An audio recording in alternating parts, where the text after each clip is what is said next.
meaning in the Dharma.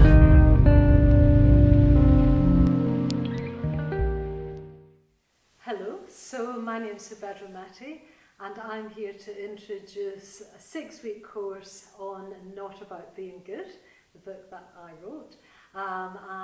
These are the teacher's notes. This is the introduction to the teacher's notes about how to lead this course. So the basic idea of the course is that ethics isn't separate from meditation.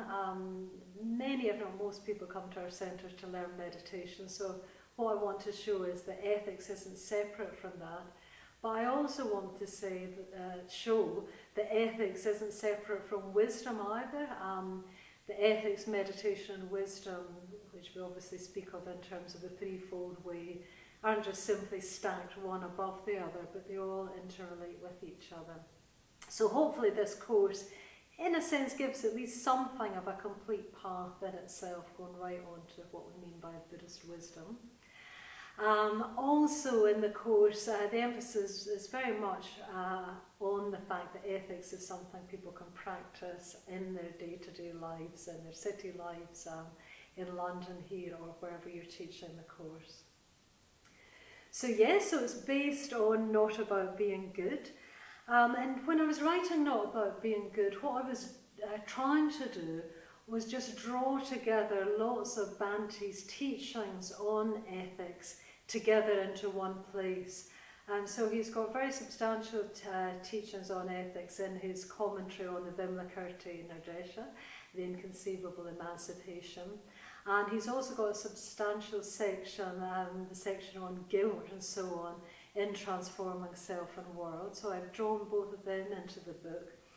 And also there's a seminar which Bhante himself told me that he thought was rather neglected, called The Perfection of Ethics and Manners.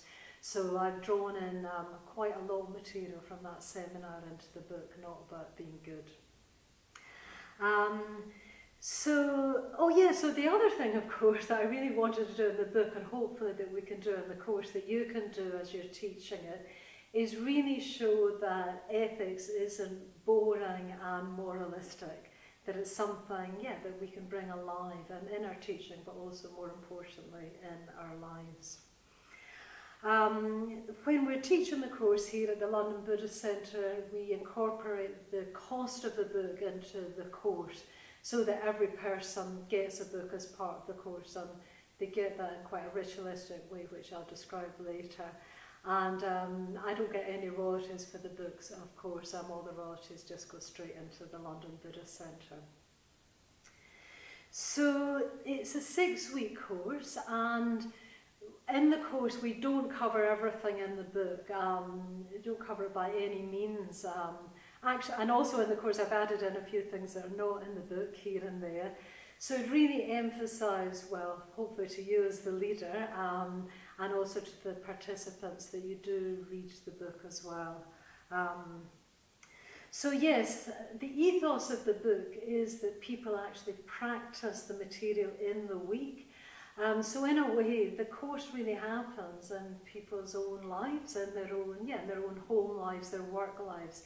So you can imagine the course happens there, and then they come back each week to report back on how they've got on in home groups, which I'll talk about later, and get a bit more teaching and introduced to a few more things, get set home practice, then practice that in the week. So that really is the most important thing, that the course in a sense doesn't happen at the Buddhist Centre, but happens in people's lives, in people's weeks.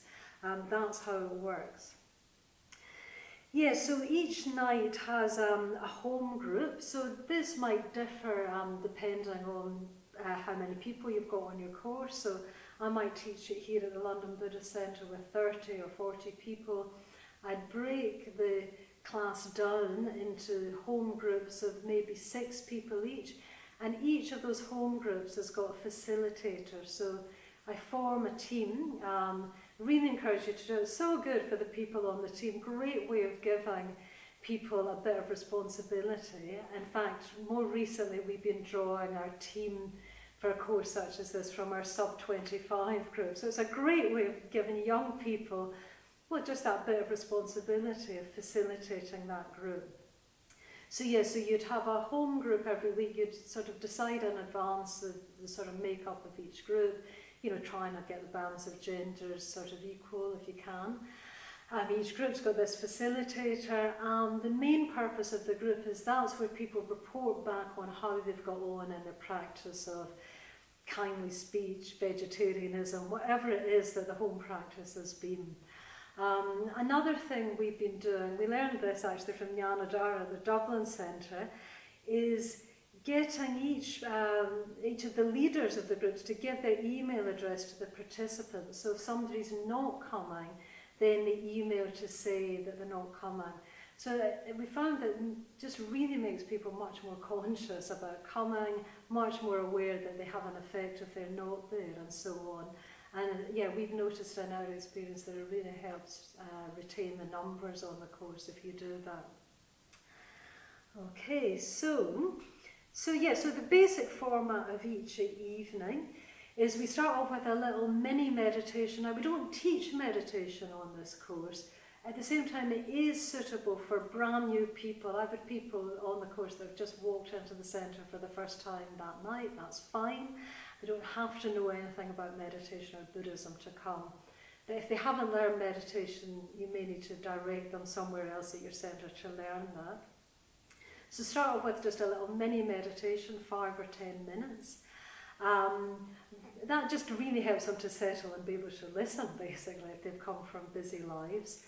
And then give a recap of the previous week, and then have the home groups.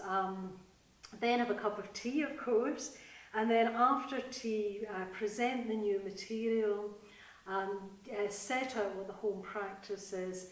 Give them, if there's time to talk, perhaps in pairs about when and how they might do that home practice. Again, say they're going to practice vegetarianism. Well, you know, how are they going to do that? Might there be any obstacles to that? How can they sort of prepare for that? And then perhaps another just tiny little meditation, 3 or 4 minutes, and then the class ends. So that's the overview to Not About Being Good. So there's another further series of videos where I'll tell you how to run each week, but that's all for this one.